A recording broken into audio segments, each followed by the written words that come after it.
Welcome back, everyone, to Let's Talk About Sleep.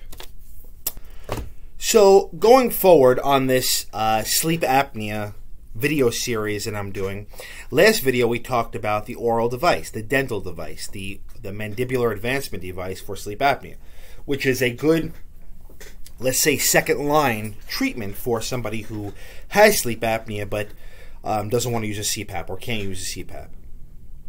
There's a third option which has come out in the last few years or so that I get asked about quite a bit about, and that's because they're really ramping up a lot of the advertising and stuff, which is a good thing, but it is out there.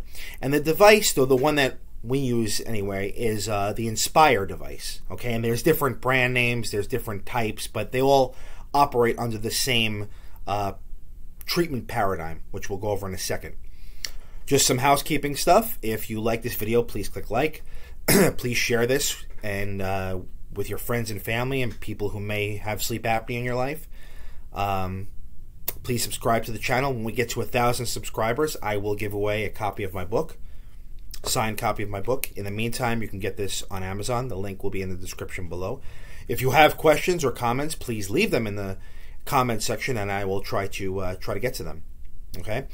So let's talk about the Inspire device. Is one brand name, but the overarching technology is called a hypoglossal nerve stimulator. Okay, so what is that?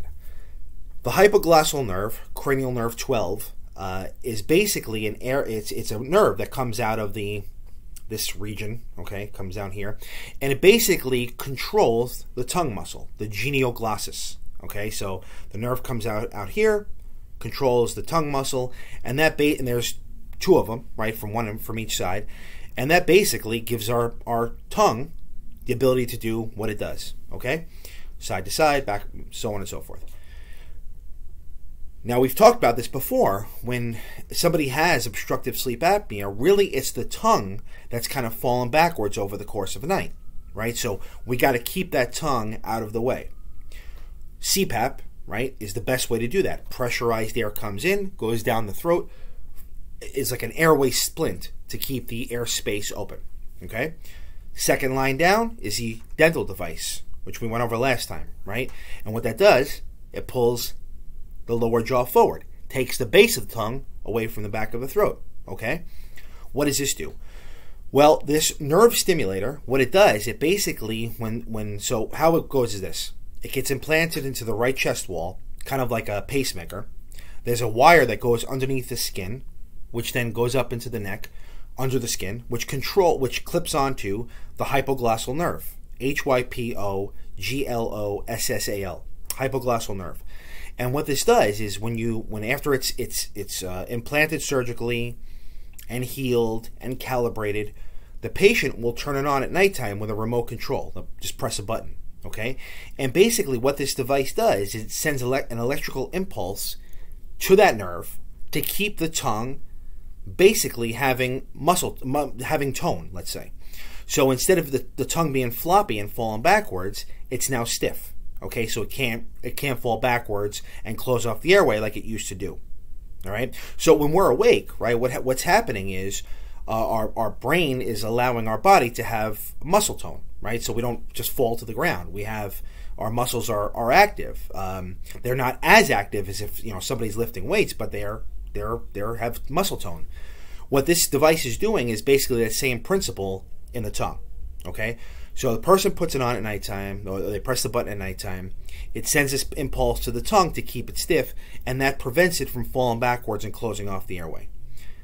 Very effective. Okay, unfortunately though, it is a surgical procedure, and that comes with surgical risks.